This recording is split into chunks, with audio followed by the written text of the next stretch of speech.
ሄርሜላ አብርሽን ሽማግሌ ላክ። እኔ ስጋቴ ቀን በቀን እየጨመረ ነው። ምንም መረጋጋት አልቻልኩም። ስለዚህ አንተን ከቤተሰቦቼ ማስተዋወቅ ፈልጋለሁ። አንተም በቅርቡ ሽማግሌ ላክ ብላ አብርሽን በድንጋጤ ቆሌውን ገፈፈችው።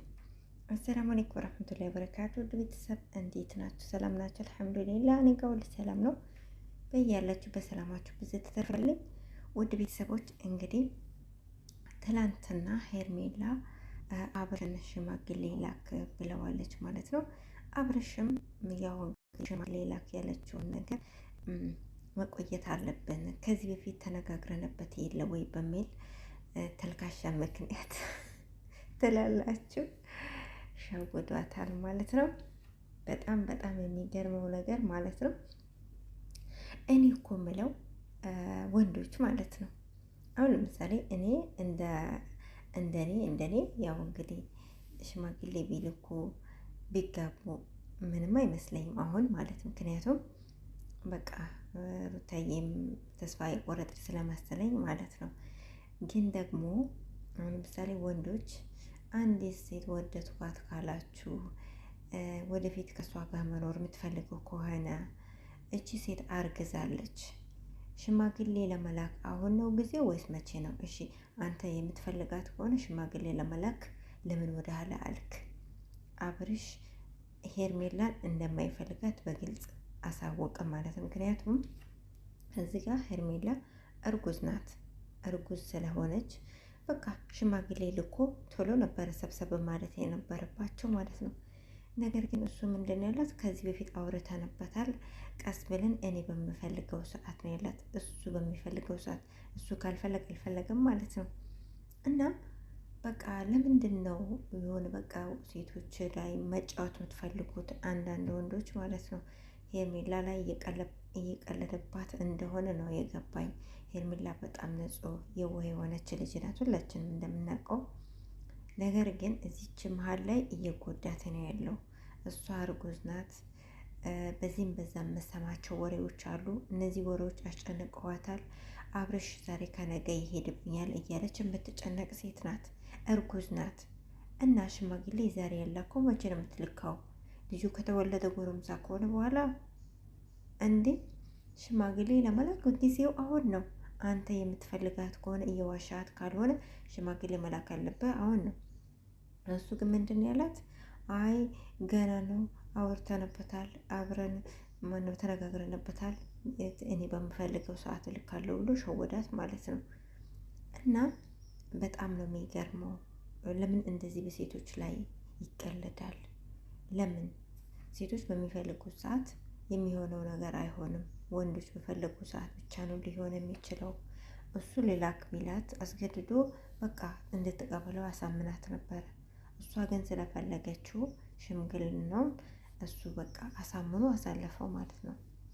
በነገራችን ላይ ወደ ሄርሜላ ሀሳብ ስመጣ ደግሞ እሷ ምንድን ያለችው በጣም እየፈራው ነው፣ እያሳሰበኝ ነው። ከአንተ ጋር ያሉ ሰዎች በቃ አሁን ካሁን ሄደ አልሄደ እያልኩ ነው። እንዴ ምንድን ነው ስላማት ይሄድ እንዴ? አንቺ አስረሽ ልታስቀምጪው ነው እንዴ? ህፃን ልጅ ነው። እግሩን አስረሽ ልታስቀምጪው ነው ወይ አዝለሽ ልትዞሪ ነው? መሄድ ካለበት እኮ ሽማግሌ ተላካ፣ የሀገር መንግስት ተላካ። መሄድ ካለበት ይሄዳል እኮ፣ ጥርግ ይላል። ወንድ ነው እኮ ወንድ ነው። ይሄው ከሩታ ጋር ሽማግሌ ልኮ አልነበረም እንዴ? ተሰጥቶት ነበረ እንዴ በስርዓቱ? አይኸው አሁን እንደምናየው ተለያይተው ነው ያሉት። ሽማግሌ ተላካ ማለት በሽማግሌ ተጋቡ ማለት ደግሞ አይለያዩም ወይም አይሄድም ማለት አይደለም። ወንድ ልጅ ከፈለገ ይሄዳል። ያን ማንም ሰው ይሄዳል፣ መብቱ ነው። ሴትም ልትሄድ ትችላለች። ግን ደግሞ ወንድ ልጅ መያዝ የሚቻለው በሽማግሌ ወይም በሽምግልና አይደለም። በተረገዘ ልጅም አይደለም። እራሱ ፈልጎ መቀመጥ ሲፈልግ ወይም አንቺ የሚወድሽ ከሆነ ላይሄድ ይችላል።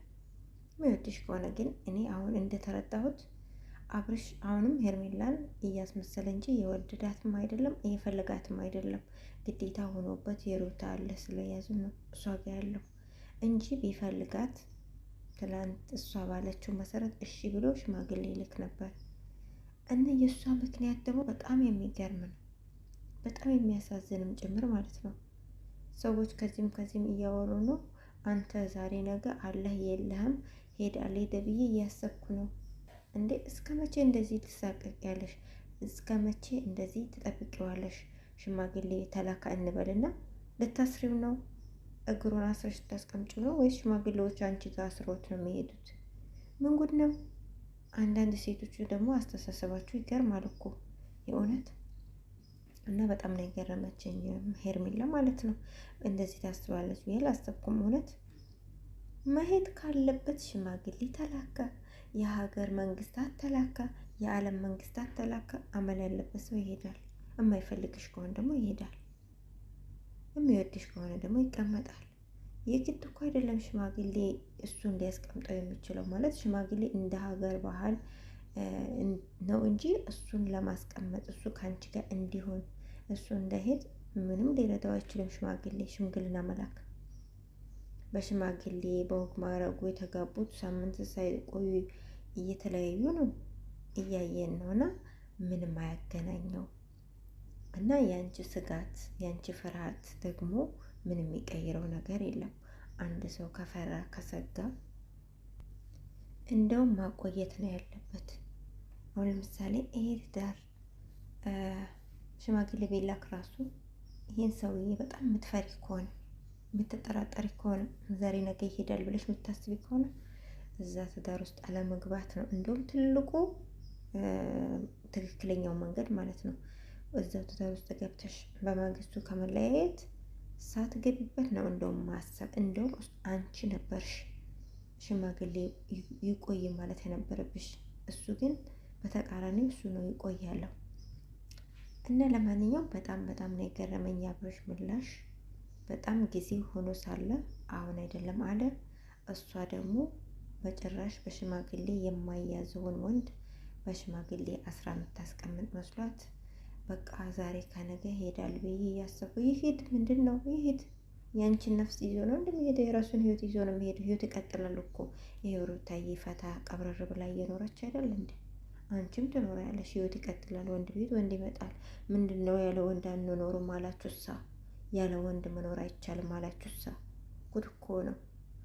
ለማንኛውም በጣም በጣም ነው የገረመኝ እውነት ለመናገር። እስኪ እንግዲህ ቀጣይ ምን እንደሚፈጠር ወይ አዲስ ሀሳብ መቶላቸው ይላክ ሊባል ይችላል። እንግዲህ ቀጣዩን አብረን የምናይ ይሆናል። እና እውነቴን ነው የምላችሁ በጣም ነው ያስገረመኝ አቶ አብርሽ ማለት ነው። በጣም ነው ያስገረመኝ። ከሱ በላይ ደግሞ እሱ አስገርማኛለች ማለት በጣም እያሰብኩ ነው፣ እየፈራው ነው። ዛሬ ነገር የሆነ ነገር ይገጥማል። እኔ ያው ዞር ታውቃላችሁ ከሩታ ጋር ይታረቃሉ ብላን እንደዚህ አይነት ስጋት ውስጥ ሲጀመር ትዳር አያስፈልግም እኮ። እንደዚህ ዛሬ ነገ ይሄዳል ብላችሁ የምታስቡት ሰው ጋር እንዴት ነው ትዳር ልትመሰረቱ የምታስቡት? ከባድ እኮ ነው የእውነት። ለማንኛውም ቤተሰብ እስካሁን አብራችሁ ስለነበራችሁ ከልብ አመሰግናለሁ። ሰላም ሆኑልኝ።